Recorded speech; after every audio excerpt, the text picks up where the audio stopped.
To do amazing, so good luck tonight. Christiana Fogler went to her doctor like it was any other checkup. I realized I'm over 40 and it's time to get a mammogram. And so I went in for my first one. And after her first mammogram, she was called back in. I saw where they had my images up and there were all these white arrows.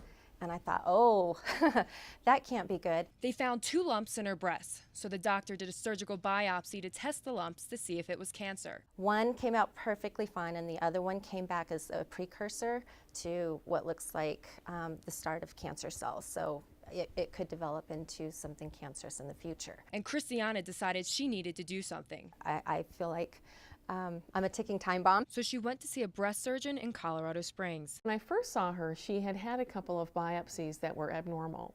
They weren't cancer, but they were suspicious. So when Christiana told Dr. Pomeranke her mother had both breast cancer and ovarian cancer before she passed away, having a family member that you know, close, that has already died of a cancer of this nature, I thought, you know, I just want to take the risk away. they decided to test Christiana for specific cancer genes. BRCA1 and BRCA2 are both associated with breast and ovarian cancer, but BRCA1 does tend to have a higher risk for breast and ovarian cancer compared to BRCA2. When a patient comes in for genetic testing, Fuller takes a detailed family history, going all the way back to their great-grandparents. There's certain red flags that key me in to whether there is a significant risk for hereditary cause for their cancer. Some of those being diagnosed at a young age, under the age of 50, or when multiple individuals are diagnosed with the same or related cancers, or when one individual is diagnosed with 2 different types of cancer. That was the case for Christiana. Her test came back positive for the BRCA2 gene. BRCA1 tends to be younger patients, very aggressive tumors.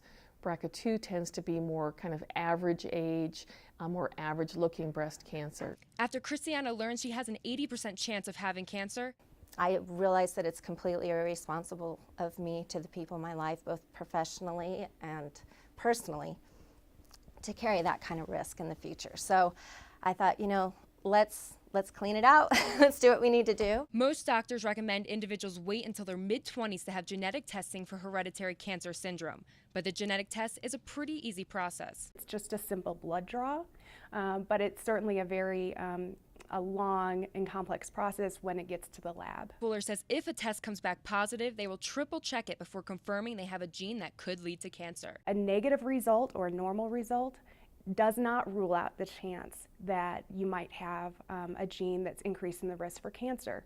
Genetic testing is not 100%.